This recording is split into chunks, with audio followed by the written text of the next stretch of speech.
Oke, selamat pagi anak-anak. Kali ini kita akan belajar yaitu pelajaran 7, Yesus sanggup menyembuhkan. Ya. Kita akan baca Alkitabnya dulu di dalam Injil Markus pasal yang ke-10 ayat 46 sampai 52. Oke. Silakan dicari dulu ya. Kalau kalian tidak ada Alkitab, duduk aja, duduk. Ya.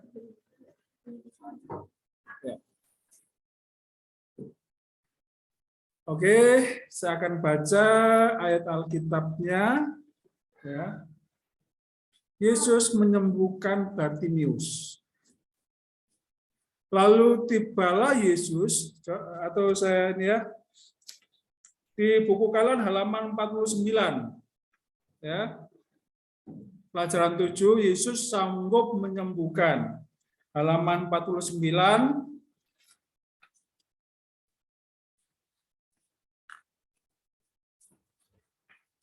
Sampai 55. Nanti kalian pelajari sendiri di rumah ya. Kalian baca pelajaran 7 ini, kalian pelajari sendiri dan saya akan menjelaskan untuk kalian semuanya ya. Coba disimak ya, bukunya dibuka dan juga Alkitabnya juga dibuka ya. Di dalam Injil Markus pasal yang ke-10 ayat 46 sampai 52. Demikianlah firman Tuhan. Lalu tibalah Yesus dan murid-muridnya di Yeriko. Dan ketika Yesus keluar dari Yeriko bersama-sama dengan murid-muridnya dan orang banyak yang berbondong-bondong, ada seorang pengemis yang buta bernama Bartimeus, anak Timeus, duduk di pinggir jalan. Ketika didengarnya bahwa itu adalah Yesus orang Nazaret, mulailah ia berseru, Yesus anak Daud, kasihanilah aku. Banyak orang menegurnya supaya ia diam. Namun semakin keras ia berseru, anak Daud, kasihanilah aku. Lalu Yesus berhenti dan berkata, panggillah dia. Mereka memanggil orang buta itu dan berkata kepadanya, kuatkan hatimu, berdirilah, dan ia memanggil engkau. Lalu ia menanggalkan jubahnya, ia segera pergi, ia segera berdiri dan pergi mendapatkan Yesus. Tanya Yesus kepadanya, apa yang hendak kau kehendaki supaya aku perbuat bagimu? Jawab orang buta itu, Rabuni, supaya aku dapat melihat. Lalu kata Yesus kepadanya, pergilah, imanmu telah menyelamatkan engkau. Pada saat itu juga melihatlah ia, lalu ia mengikut Yesus dalam perjalanannya. Ya. Di Yeriko ya ada seorang yang buta. Di situ tidak dijelaskan apakah dia itu buta sejak lahir atau dia kena penyakit sehingga dia buta. Gitu. Tidak dijelaskan di situ. Tetapi yang menarik di sini orang buta pada saat itu dianggap sebagai beban. Ya. Jadi orang yang kurang berharga, gitu kan? Tidak dianggap. Ya, kenapa? Karena orang buta itu pada zaman dulu ya tidak bisa berbuat apa-apa, ya. Makanya di sini yang dilakukan hanya bisa mengemis, meminta-minta, minta belas kasihan dari orang lain. Ya, itu adalah seorang yang buta atau tidak dapat melihat. Sangat berbeda dengan sekarang, dengan kemajuan zaman sekarang. Ya. Ada banyak orang-orang yang tidak dapat melihat, tetapi masih tetap bisa berkarya. Ya, misalnya sekarang ada banyak sekali tunanetra. Tunanetra ini adalah orang-orang yang tidak bisa melihat, nah, dikaryakan menjadi tukang pijat, dan lain sebagainya. Ya. Karena paling tidak dia masih bisa bekerja untuk membantu orang lain, menjadi berkat bagi orang lain. Ya. Tidak demikian dengan orang buta pada zaman dulu, sehingga orang buta ini dipandang sebelah mata, orang-orang yang terbuang, gitu kan? Ya. Atau orang-orang yang tidak berguna, menjadi beban bagi orang lain. Sehingga untuk mencukupi kebutuhan hidupnya sehari-hari, ya, orang buta ini di dalam Alkitab dijelaskan di situ namanya Bartimeus, ya. Bartimeus, ya. Anaknya siapa tadi? Timeus, ya. Di ayat yang ke-46. Dia bernama Bartimeus, anak Timeus, duduk di pinggir jalan untuk meminta-minta. Ya. Dia meminta sedekah, meminta belas kasihan, karena dia tidak bisa bekerja yang lain. Ya, tidak dapat bekerja yang lain. Ya, pada zaman dulu kan biasanya di daerah sana kan pekerjaan itu biasanya di kebun, ya, di ladang, menanam gandum, menanam anggur, kan gitu kan untuk pertanian. Ya, kalau peternakan biasanya menjadi gembala, gembala domba-domba, ya, harus mengantar ternak itu ke padang gurun, ke padang rumput, seperti itu. Nah, orang buta kan tidak memungkinkan untuk bekerja di ladang, ya. Nanti kalau dia nekat mungkin bisa nyangkul, nanti gandumnya yang dicangkul, ya, sehingga patah semua, kan gitu kan? Atau mau bekerja di kebun anggur, nanti ranting-rantingnya yang dipotongi, ya, nanti malah mati, kan gitu, nggak bisa bekerja.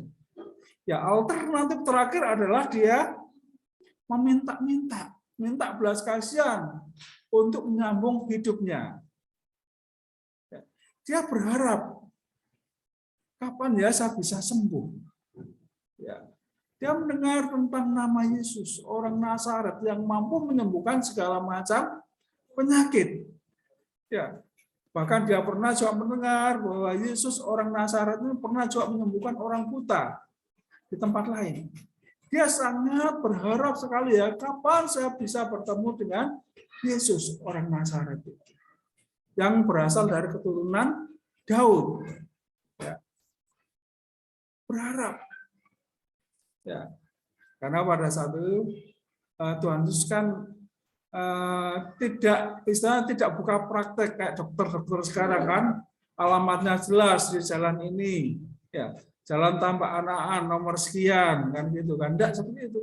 Tiap-tiap hari Tuhan Yesus itu berkeliling, ya, untuk menolong orang lain, untuk mengajar, untuk menyembuhkan, ya, sehingga tidak dapat dipastikan hari ini dia akan kemana, hari ini besok Tuhan Yesus tinggal di mana, dan sebagainya. Karena apa?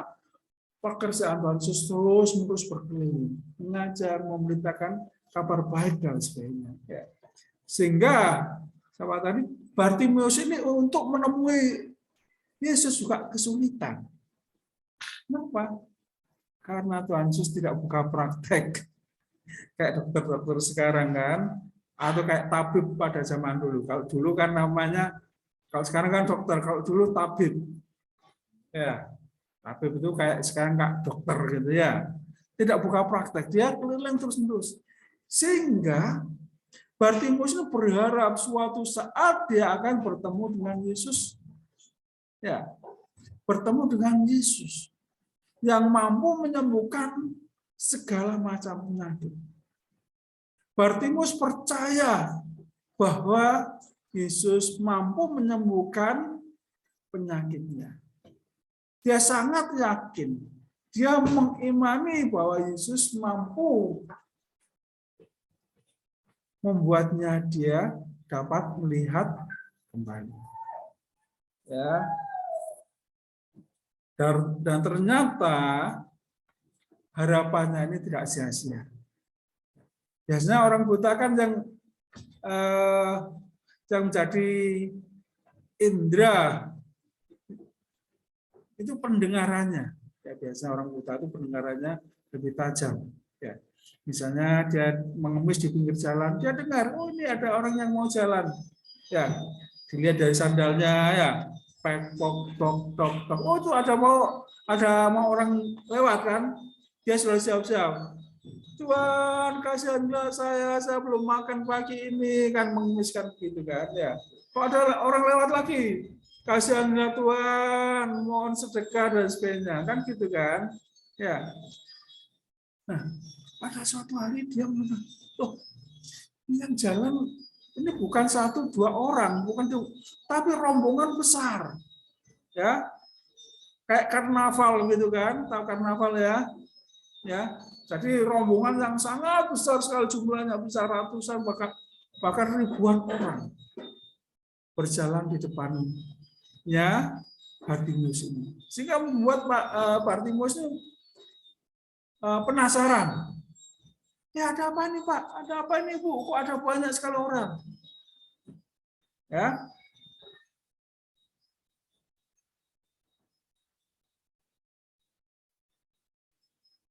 Datang ke 47 dikatakan, ketika didengarnya bahwa itu adalah Yesus orang Nazaret, ya. Kemudian kan dia tanya-tanya, ada apa ini Pak? Kok ramai sekali? Ada yang menjawab, Yesus orang Nazaret lewat sini mau ke Yeriko. Ya. Nah, harapan yang semula dipendam itu akhirnya muncul lagi. Dia meyakini bahwa Yesus orang Nazaret ini mampu menyembuhkan penyakitnya. Apa yang dilakukan? Dia berteriak, berseru, ya. Datang ke 47 dikatakan, ketika didengarnya bahwa itu adalah Yesus orang Nazaret, mulailah ia berseru, Yesus anak Daud, kasihanilah aku. Dan itu diulang-ulang, Yesus, ya, anak Daud, kasihanilah aku, diulang-ulang terus, ya, ya.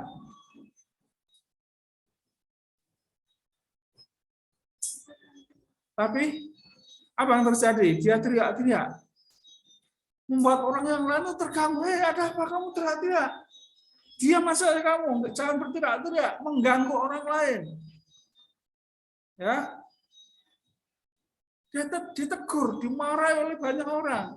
Jangan teriak-teriak, jangan teriak-teriak. Apakah Bartimeus diam? Ketika ditegur oleh orang banyak, disuruh diam. Ternyata semakin dia disuruh diam, dia semakin keras berteriak.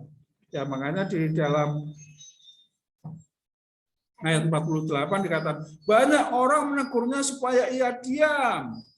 Namun semakin keras ia berseru, anak Daud, kasihanilah aku. Ya. Jadi semakin dia disuruh diam, semakin keras dia berteriak. Bahkan dia berteriak dengan suara yang paling keras. Ya, bengok-bengok ya. Tahu bengok-bengok ya bahasa Jawanya. Daud tahu ya bengok-bengok ya. Bukan marah-marah, berteriak. Teriak-teriak. Semakin disuruh diam, semakin keras berteriak. Kenapa itu dia lakukan? Ya, dia tahu ini adalah kesempatan emas atau peluang emas, ya kan gitu kan? Kesempatan tidak datang untuk dua kalinya. Kalau dia diam, belum tentu tahun depan dia bisa bertemu lagi dengan Yesus. Ya, belum tentu 2 tahun lagi dia akan bertemu dengan Tuhan Yesus. Selama dia ketemu, ini adalah kesempatan yang harus dimanfaatkan dengan sebaik-baiknya. Ini adalah kesempatan yang harus dipergunakan dengan sebaik-baiknya. Kalau tidak dipergunakan, maka kesempatan itu akan lewat begitu saja. Makanya ketika dia disuruh diam, dia semakin berteriak. Dan Tuhan Yesus melihat orang ini. Dia Bartimeus sangat yakin dan percaya bahwa Yesus mampu menyembuhkan sakitnya. Langsung melihat hati ya, dari Bartimeus ini. Makanya di ayat ke-49 dikatakan, lalu Yesus berhenti dan berkata, panggillah dia. Orang-orang yang lain disuruh manggil. Ya, mereka manggil orang buta itu dan berkata kepada, kuatkan hatimu, berdirilah. Iya, ini adalah Yesus memanggil engkau. Ya. Lalu ia menanggalkan jubahnya, ia segera berdiri dan pergi mendapatkan Yesus. Tanya Yesus kepada, apa yang kau kehendaki supaya aku perbuat bagimu? Apa yang dia minta? Ya, jawab orang buta itu, Rabuni, supaya aku dapat melihat.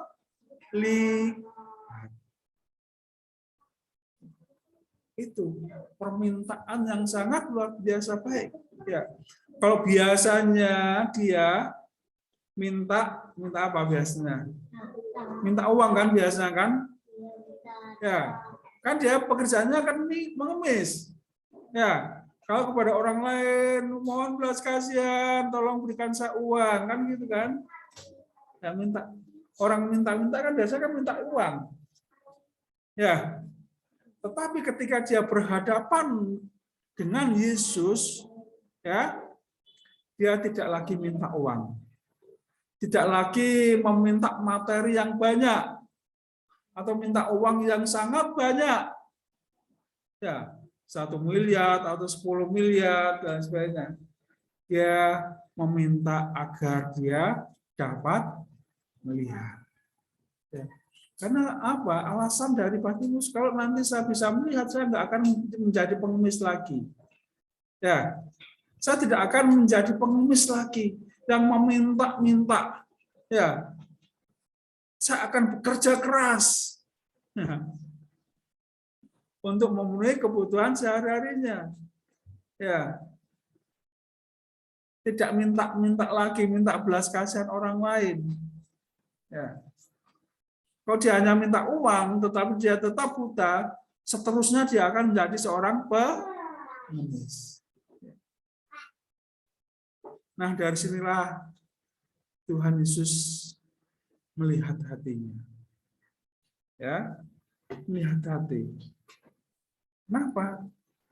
Tuhan Yesus melihat hati karena di dalam hati Bartimeus ini dia melihat iman. Keyakinan bahwa Tuhan Yesus mampu menyembuhkan penyakitnya. Ya, makanya di dalam ayat yang ke-52 dikatakan, lalu kata Yesus kepadanya, pergilah, apa? Imanmu telah menyelamatkan engkau. Dan Yesus juga katakan, pergilah, melihatlah. Tidak seperti itu. Pergilah, imanmu telah menyelamatkan engkau. Ya. Pada saat itu juga melihatlah dia. Lihatlah ia, lalu ia mengikut Yesus dalam percaya. Inilah iman yang menyembuhkan dari Bartimeus. Bartimeus tidak menyia-nyiakan kesempatan yang ada. Karena apa? Karena kesempatan biasanya tidak datang untuk kedua kalinya. Selama masih ada kesempatan, dia memanfaatkan kesempatan itu dengan sebaik-baiknya. Kenapa? Karena kesempatan itu didasari oleh iman. Keyakinan bahwa Yesus yang ada di hadapannya mampu menyembuhkan penyakitnya. Sehingga dia dengan sekeras-kerasnya berteriak memohon kepada Tuhan Yesus. Ini saudara kalian, ya, kalian masih muda, masih kecil, ada kesempatan untuk belajar bagi kalian.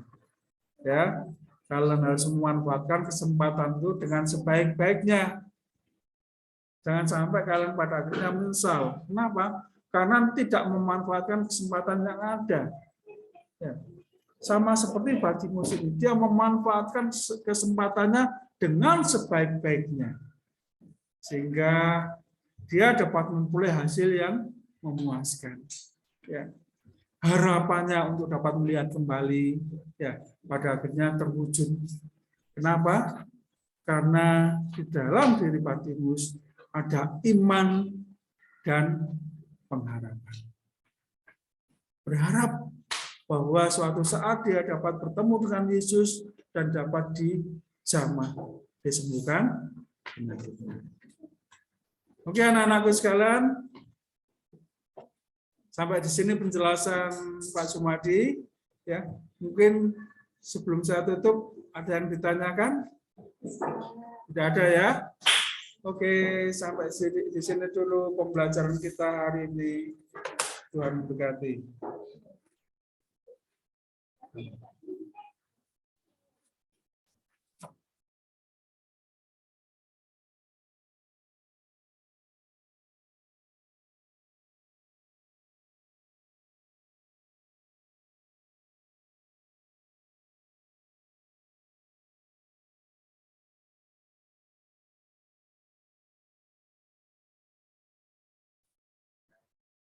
Ya, halo semua, selamat siang. Ya, oke. Jadi,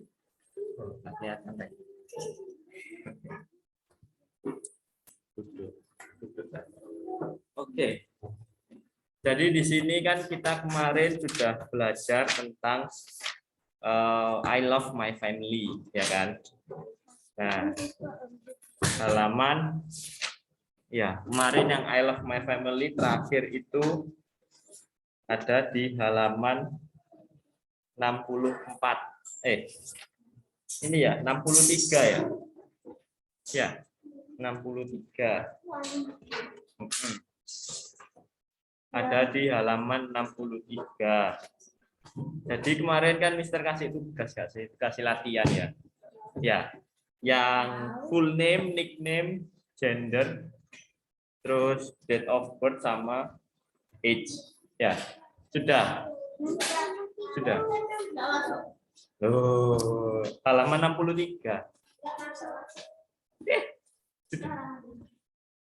Nah, itu nanti buat latihan kalian. Oke? Ya enggak apa-apa. Jadi itu nanti halaman 63 dilihat ya, yang belum atau yang nggak masuk itu dilihat. Halaman 63. Masuk kamu masuk. Halaman 63 itu dari kalian nanti itu nggak apa-apa, nggak mesti terlihat nanti kalian kerjain sendiri ya, dari full name sampai age atau umur. Oke, terus yang halaman 64 sudah kan baliknya 64.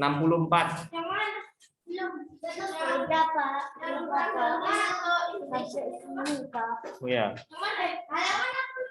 65 emang belum, 64 sudah. Sudah ini. Sudah. Oh, bawahnya belum. Ya. Bawahnya belum ya? Sudah. Oke. Oke, jadi kalian semua perhatikan halaman 64 ya. Halaman 64. Ayo dibuka bukunya, Mas. Sudah bawa. Ayo. Halaman 64. 64 dilihat. Translate into Indonesia. Nah, translate into Indonesia. Jadi di situ ada beberapa kata ya yang sudah terjawab, itu ada wife, mother, uncle, sama aunt. Oke, di situ ayo kita kerjakan sama-sama ya. Yang mulai dari son, bawah halaman 64 yang tengah.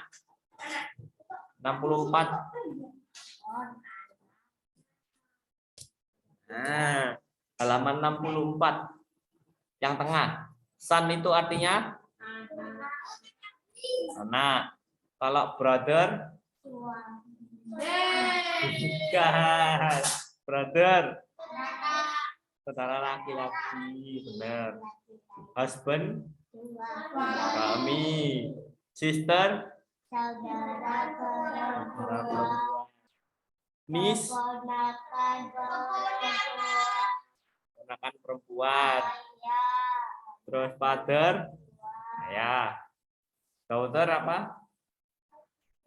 Daughter, anak perempuan. Cousin, sepupu. Ya.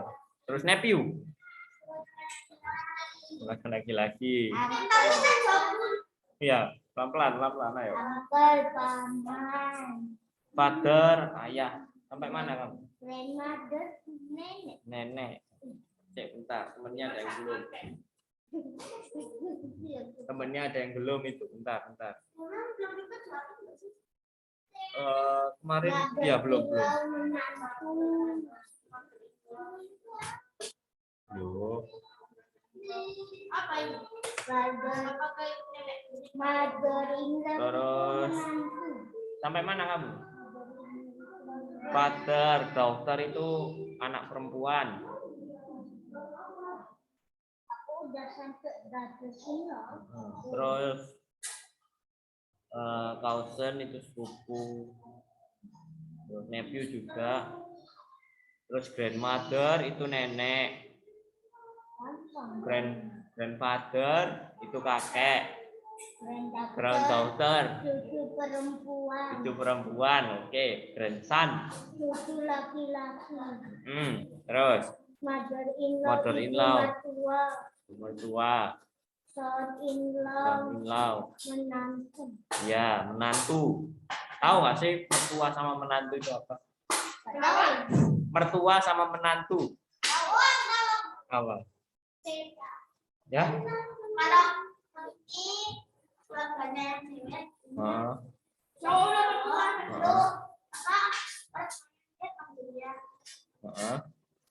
Suaminya.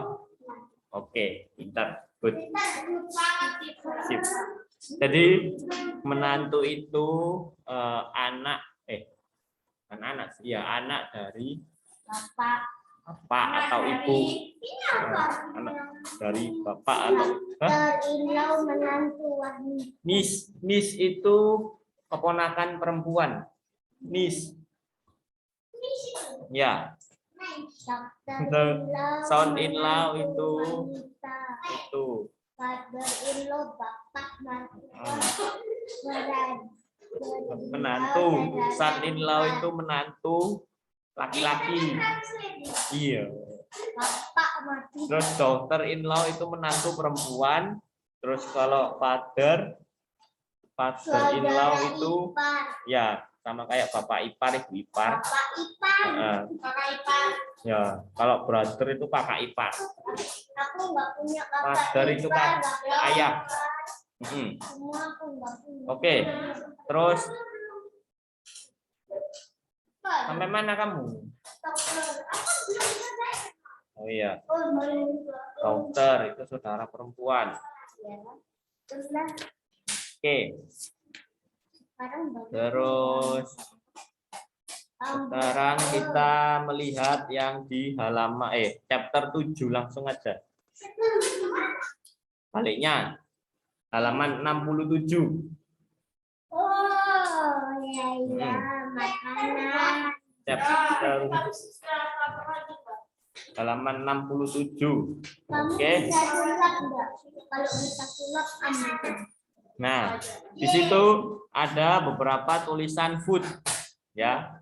Ada beef stick, ada roasted chicken, ada fried chicken. Ini loh. Aku suka fried. Oh, izin kencing. Oke, ya, monggo, silakan. Aku suka fried chicken. Terus ada noodles, ada meatballs tuh. Jadi Mister akan kasih tahu artinya ya.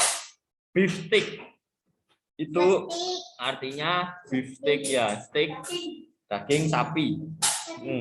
Daging panggang. Terus roasted chicken, ayam panggang. Ayam panggang. Ayam panggang itu enak itu. Terus fried chicken, ayam goreng, ya ayam goreng. Biasanya KFC gitu ya. Ya, ya. Kulitnya itu enak itu. Terus noodles itu mie. Meatballs bakso. Biskuit itu biskuit. Wafer itu wafer. Hah? Loh, kan ini meatballs. Meatballs kan bakso. Terus porridge itu bubur, bukan bubur ayam, cuma bubur bayi. Kan yang nggak ada rasanya. Chicken porridge baru bubur ayam. Aku pernah makan bubur. Terus green peas, bubur kacang hijau. Bubur kacang hijau biasanya manis enak itu.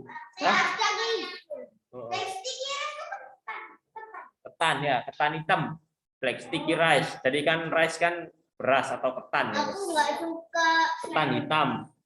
Snacks itu seperti ciki. Ketan hitam.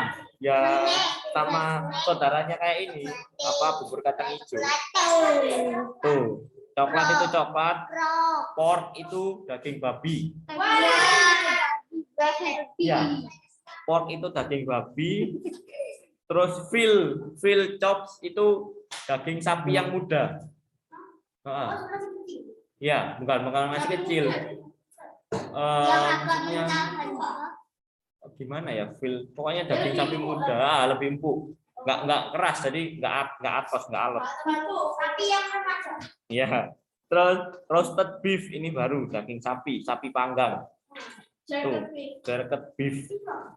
Itu apa ya? Sapi panggang kan biasanya dibuat barbecue. Ya, bisa dibuat barbecue, bisa dibuat rawon, soto loh. Itu Enak. biasanya ibu-ibu buat rawon. Jadi lapar. Terus donat atau donat. Ya donat. Terus ya donat ini donat. Ya, bacanya donat. Terus wheat itu gandum, biasanya sereal. Aku pernah makan di hotel. Di hotel, oke. Seafood, nah makanan laut, cumi, kepiting, ikan gitu-gitu. Lobster. Ya enggak. Lobster juga bisa. Udang. Roasted fish, ikan panggang, ikan bakar, popcorn. Itu Terus biasanya orang lihat bioskop. Rice itu nasi, bisa beras. Ya. Jadi rice itu satu arti, rice cuma macam-macam, bisa nasi, bisa beras. Yellow rice. Roasted peanut, kacang panggang. Terus soy sauce itu kecap asin.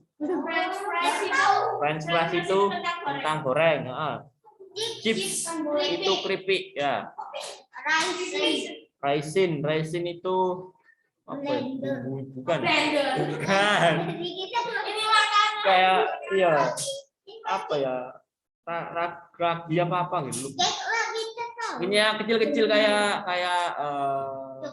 beras gitu bentuknya. Oh, sushi. Bukan. Sushi kan gede, kan lengkap.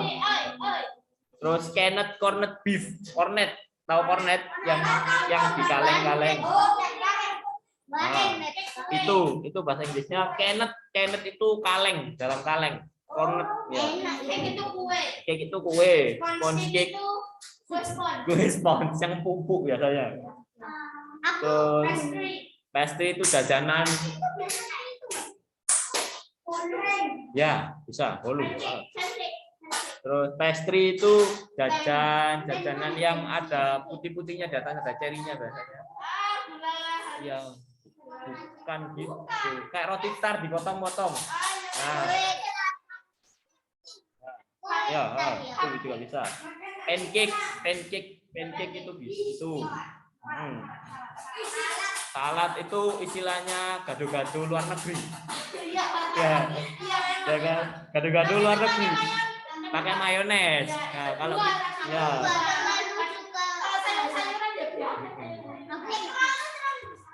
Telur gulung. Ikan noodles, mie ayam.